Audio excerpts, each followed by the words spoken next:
மண்ணாகி மண்ணாகி வலியாகி ஒளியாகி ஊனாகி உயிராகி உண்மையுமாய் இன்மையுமாய் கோணாகி யானனதென்று அவரவரை கூத்தாட்டுவானாகி நின்றாய் என் சொல்லி வாழ்த்துவனே. திருச்சிற்றம்பலம்.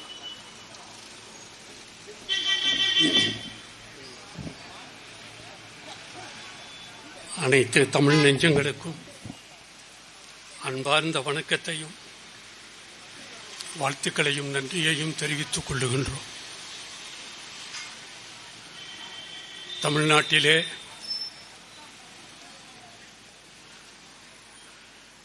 அரசியல் கட்சிகளெல்லாம் கூட்டணி சேர்வதற்கு இங்கும் அங்கும் அலைந்து கொண்டிருக்கிறார்கள். நாமோ தமிழை மீட்டெடுப்பதற்காக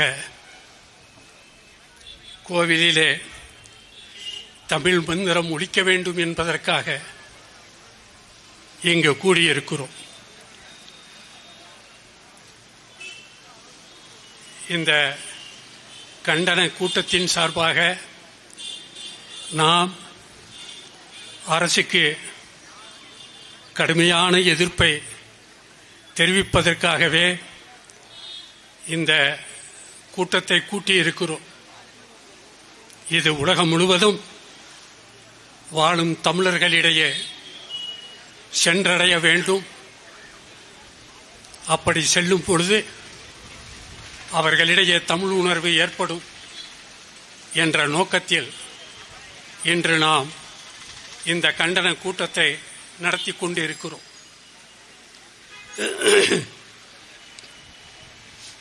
நான் முதலில் ஒரு பாடல் மூலமாகவே என்னுடைய உரையை துவங்கலாம் என்றிருக்கிறேன்.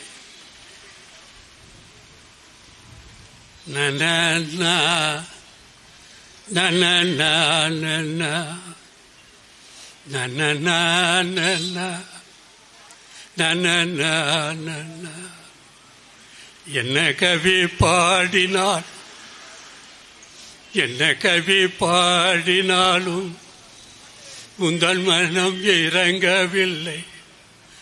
என்ன கவி பாடினாலும் உந்தன் மனம் இறங்கவில்லை. இன்னும் என்ன சோதனையா முருகா, இன்னும் என்ன சோதனையா. கோயிலில் தமிழ் இல்லை, கோயிலில் தமிழ் இல்லை, கோயிலில் தமிழ் இல்லை, பள்ளியில் தமிழ் இல்லை, நீதியில் தமிழ் இல்லை. கோயிலில் தமிழ் இல்லை, பள்ளியில் தமிழ் இல்லை, நீதியில் தமிழ் இல்லை. இன்னும் என்ன சோதனையா முருகா முருகா. ஆதீனமோ அறிவதில்லை, மடாதிபதியோ நினைப்பதில்லை.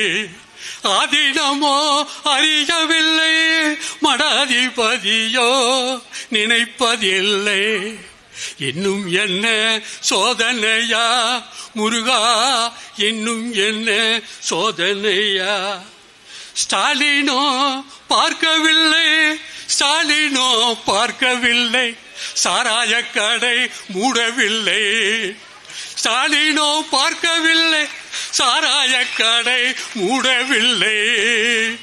முருகா முருகா, சாராய கடை மூடவில்லை. சேகர் பாபு கேட்பதில்லை, சேகர் பாபு கேட்பதில்லை. முருகா என்ன ஏது இன்னும் சோதனையா. இன்று தமிழ்நாட்டின் நிலைமை.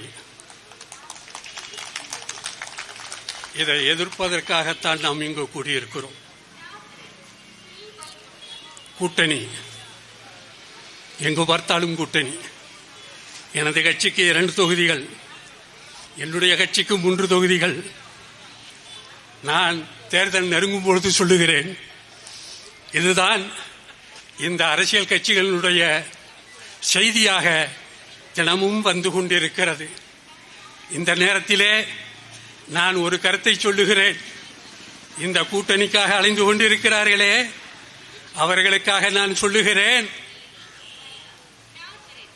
ஒரு நீதிமன்றம், அந்த நீதிமன்றத்திலே நீதிபதி திருடனை கேட்கிறார்,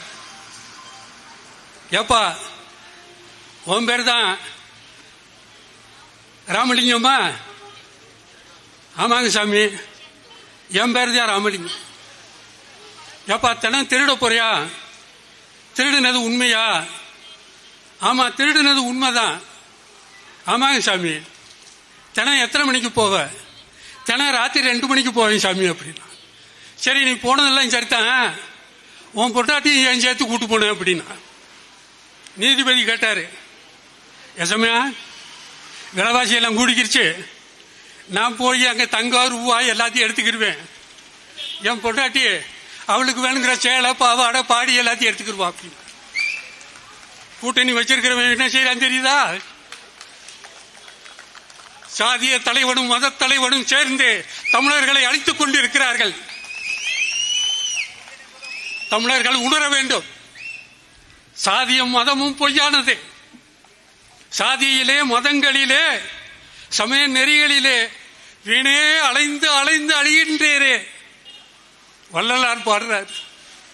வள்ளலார் சொல்லாதது இன்னொருவர் சொல்ல முடியாது. அப்படிப்பட்ட கருத்துக்களை நமக்கு சொல்லிக் கொண்டு சென்றிருக்கிறார்கள்.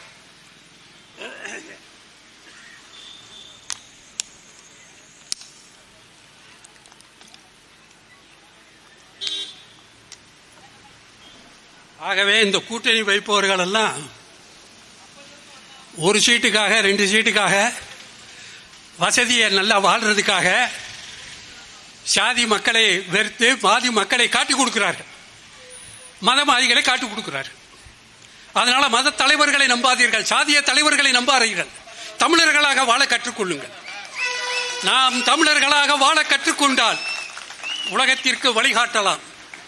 உலகம் வாழும். கிரேக்க நாட்டில் இருந்தும், ரோமானிய நாட்டில் இருந்தும், எகிப்து நாட்டில் இருந்தும் நமது நாட்டிற்கு வந்து வாசனை பொருள்களை மட்டும் எடுத்துச் செல்லவில்லை, தமிழர்களுடைய அறநெறியை எடுத்துச் சென்றிருக்கிறார்கள். உண்மையா? அந்த அறநெறியானது கிரேக்கத்திலும் ரோமானியத்திலும் இருந்தது. அங்கு ஆரியர்கள் அதனை அழித்தார்கள். அதனை அழிப்பதற்காகவே மாசிடோனியாவில் இருந்து அலெக்சாந்தர் படையெடுத்து வந்தான். ராஜேந்திர சோழன் படையெடுத்து சென்றதற்கு காரணம் என்ன? நாடு பிடிப்பதற்கா? தமிழர்களுடைய அறநெறியை அழித்த ஆரிய கூட்டத்தை அழிப்பதற்காக, மதவெறியர்களை அழிப்பதற்காக ராஜேந்திர சோழனும் இல்லையா? ராஜேந்திர சோழன் நினைத்திருந்தால் தன்னுடைய சிலையை கோயிலுக்குள் வைத்து நம்மை வழிபடச் செய்திருக்கலாம். மனிதனை கடவுளாக வழிபடக்கூடாது என்பது தமிழர்களுடைய கொள்கை. அதனால்தான் சிவலிங்கத்தை வைத்தார்கள். இந்த சிவலிங்கத்தினுடைய அடையாளம் ஏன் தமிழர் என்று சொன்னேன் தெரியுதா? சிவலிங்கத்தின் மேலே உள்ளது அடையாளம் ஆண் இனத்தையும், கீழே உள்ளது பெண் இனத்தையும் காட்டக்கூடியது. உலகில் உள்ள எல்லா உயிர்களுக்கும் தாயானவராக காட்சியளிக்கிறான், தந்தையாக காட்சியளிக்கிறான். இரண்டாவது தத்துவம் ஒருவனுக்கு ஒருத்தி என்ற தத்துவம். உடையாள் உந்தன் நடுவருக்கும், உடையாள் நடுவுள் நீ இருத்தி, அடியேன் நடுவுள் இருவேரும் இருப்பதானால் அடியேன் உன் அடியார் நடுவுள் இருக்கும் அருளை புரியாய். பொன்னம்பலத்தம் முடியா முதலே என் கருத்து முடியும் வண்ணம் முன்னின்று. யார் ராஜராஜ சோழன் அந்த கோயிலை கட்டினான் தெரியுதா? மாணிக்க வாசகருடைய இந்த கருத்தை உலகம் முழுவதும் கொண்டு சென்றிருந்தால் இன்றைக்கு உலகில் நடக்கக்கூடிய மத சண்டைகள் அனைத்தும் இல்லாமல் போயிருந்திருக்கும், ஐநா சபையும் இல்லாமல் போயிருந்திருக்கும்.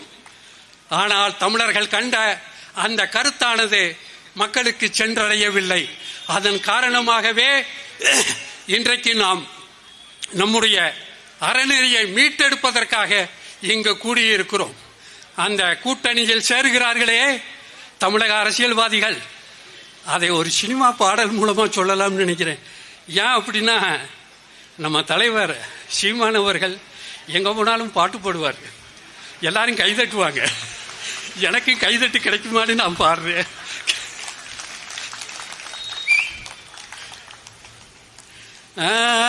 கொல்லையில கொய்யா மரம், ராசா குலைஞ்சல கொய்யா மரம், கொல்லையில கொய்யா மரம் ராஜா கொழுந்த நாரே வச்ச மரம் ஏன் கொழுந்த நாரே வச்ச மரம். அடுத்த வரிதான் மிக முக்கியமானது. கொய்யா காய்க்கு ஆசைப்பட்டு கொழுந்த நார வச்சிருக்க. என் கூட்டணி சரியா தெரியுதா? கூட்டணி ஏன் சரியா தெரியுதா? புரிஞ்சுக்கிறேன். இவன் போய் அங்க சட்டசபையில சொகுசா காசு அனுபவிக்கிறதுக்கு இதுக்குத்தான் அங்க போறான். புரியுதா? சாதியின் பேரால் மதத்தின் பேரால் மதங்களை தோற்றுவித்து அவர்கள் அவ்வாறு செயல்படுகிறார்கள். ஆகவே அந்த நிலை மாற வேண்டும். மீண்டும் தமிழர்கள் ஆட்சிக்கு வர வேண்டும். சீமான் ஆட்சிக்கு வருவார். உலகிற்கு உள்ள தமிழர்களுக்கு மட்டுமல்ல, உலகிற்கே வழிபாட்டக்கூடிய அறிஞர். கடைசியாக சொல்லுகிறேன், ஸ்பெயின் நாட்டை சார்ந்த நாஸ்டர்டாம் என்று சொல்லக்கூடிய ஒரு பெரிய ஜோதிடர், அவர் பல்வேறு கருத்துக்களை சொல்லி இருக்கிறார். அந்த கருத்துக்கள் எல்லாம் உலகில் நடந்து கொண்டே இருக்கிறது. அந்த கருத்திலே ஒரு இடத்திலே சொல்லுகிறார், உலக அமைதிக்கு உலகின் கிழக்கு தென்பகுதியில் இருந்து ஒருவன் வருவான். அதுவே உலகிற்கு அமைதியை வழிகாட்டும். அந்த இளைஞன் இந்தியாவின் தென்பகுதியில் தோன்றுவான் என்று சொல்லுகிறான். அந்த நாஸ்டர்டாம் யார் கண்ட சொன்னக்கார யார் என்று தெரிகிறதா?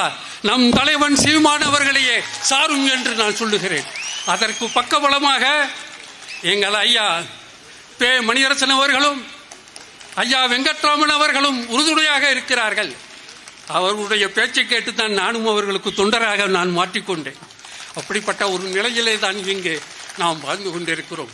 ஆகவே மற்றவர்களெல்லாம் பேச வேண்டிய காரணம் இருப்பதால் அடுத்த ஏதாவது ஒரு கூட்டத்தில் விரிவாக பேசலாம். வாய்ப்பளித்த அனைவருக்கும் நன்றி கூறி விடைபெறுகிறோம். நன்றி, வணக்கம்.